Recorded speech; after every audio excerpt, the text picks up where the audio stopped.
दोस्तों, आज हम बात करेंगे विष्णु भगवान के बारे में। बहुत ही कथा प्रचलित है, उनमें से हम एक कथा को वर्णन करेंगे।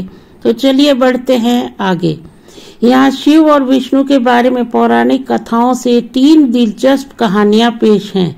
जब शिव का घर विष्णु ने ले लिया, तब विष्णु ने शिव को मुश्किल से बचाया और अंत में विष्णु की शिव भक्ति की एक दिल को छू लेने वाली कहानी आपके सामने प्रस्तुत करते हैं। दोस्तों, क्या आप बद्रीनाथ की कहानी जानते हैं? यह वो जगह है जहां शिव और पार्वती रहते थे। यह उनका घर था। एक दिन नारायण यानी विष्णु के पास नारद गए और बोले, आप मानवता के लिए एक खराब मिसाल हैं। आप हर समय शेषनाग के ऊपर लेटे रहते हैं। आपकी पत्नी लक्ष्मी हमेशा आपकी सेवा में लगी रहती है और आपको लाड करती रहती है। इस ग्रह के अन्य प्राणियों के लिए आप अच्छी मिसाल नहीं बन पा रहे हैं। आपको सृष्टि के सभी जीवों के लिए कुछ अर्धपूर्ण कार्य करना चाहिए। इस आलोचना से बचने और साथ ही अपने उत्थान के लिए भगवान को भी ऐसा करना पड़ा है। विष्णु तप और साधना करने के लिए सही स्थान की तलाश में नीचे हिमालय तक आए। वहां उन्हें मिला बद्रीनाथ, एक अच्छा सा छोटा सा घर, जहां सब कुछ वैसा ही था जैसा उन्होंने सोचा था। साधना के लिए सबसे आदर्श जगह लगी उन्हें यह। वह उस घर के अंदर गए। घुसते ही उन्हें पता चल गया कि यह तो शिव का निवास है और वह तो बड़े खतरनाक व्यक्ति हैं। अगर उन्हें गुस्सा आ गया तो वह आपका ही नहीं, खुद का भी गला काट सकते हैं। ऐसे में नारायण ने खुद को एक छोटे से बच्चे के रूप में बदल लिया और घर के सामने बैठ गए।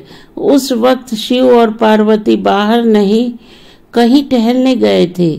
जब वे घर वापस लौटे तो उन्होंने देखा कि एक छोटा सा बच्चा जोर जोर से रो रहा है। पार्वती को दया आ गई। उन्होंने बच्चे को उठाने की कोशिश की। शिव ने पार्वती को रोकते हुए कहा, इस बच्चे को मत छूना। पार्वती ने कहा, कितने क्रूर हैं आप, कैसी नासमझी की बात कर रहे हैं। मैं तो इस बच्चे को उठाने जा रही हूँ, देखिए तो कैसे रो रहा है। शिव बोले, जो तुम देख रही हो उस पर भरोसा मत करो। मैं कह रहा हूं ना, इस बच्चे को मत उठाओ। बच्चे के लिए पार्वती की स्त्री सुलभ मनोकामना ने उन्हें शिव की बातों को नहीं मानने दिया। उन्होंने कहा, आप कुछ भी कहें, मुझे कोई फर्क नहीं पड़ता। मेरे अंदर की माँ बच्चे को इस तरह रोते नहीं देख सकती। मैं तो इस बच्चे को जरूर उठाऊंगी। और यह कहकर उन्होंने बच्चों को उठाकर अपनी गोद में उठा लिया। बच्चा पार्वती की गोद में आराम से था और शिव की तरफ बहुत ही खुश होकर देख रहा था।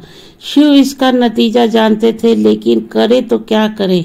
इसलिए उन्होंने कहा, ठीक है, चलो देखते हैं क्या होता है। पार्वती ने बच्चे को खिला पिलाकर चुप किया और वहीं घर पर छोड़कर खुद शिव के साथ गर्म पानी में स्नान करने के लिए बाहर चली गई।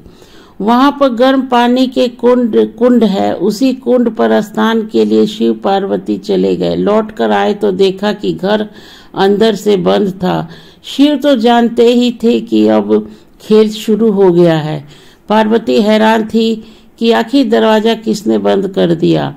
शिव बोले, मैंने कहा था ना, इस बच्चे को मत उठाना। तुम बच्चे को घर के अंदर लाई और अब उसने अंदर से दरवाजा बंद कर लिया है। पार्वती ने कहा, अब हम क्या करें?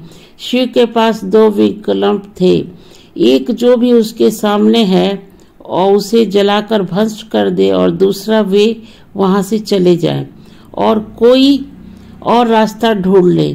उन्होंने कहा, चलो कहीं और चलते हैं, क्योंकि यह तो तुम्हारा प्यारा बच्चा है, इसीलिए मैं इसे छू भी नहीं सकता।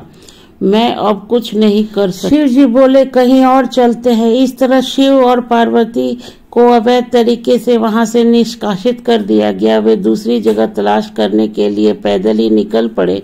दरअसल बद्रीनाथ और केदारनाथ के बीच एक चोटी से दूसरी चोटी के बीच सिर्फ 10 किलोमीटर की दूरी है। आखिर में वह केदार में बस गए और इस तरह शिव ने अपना खुद का घर खो दिया।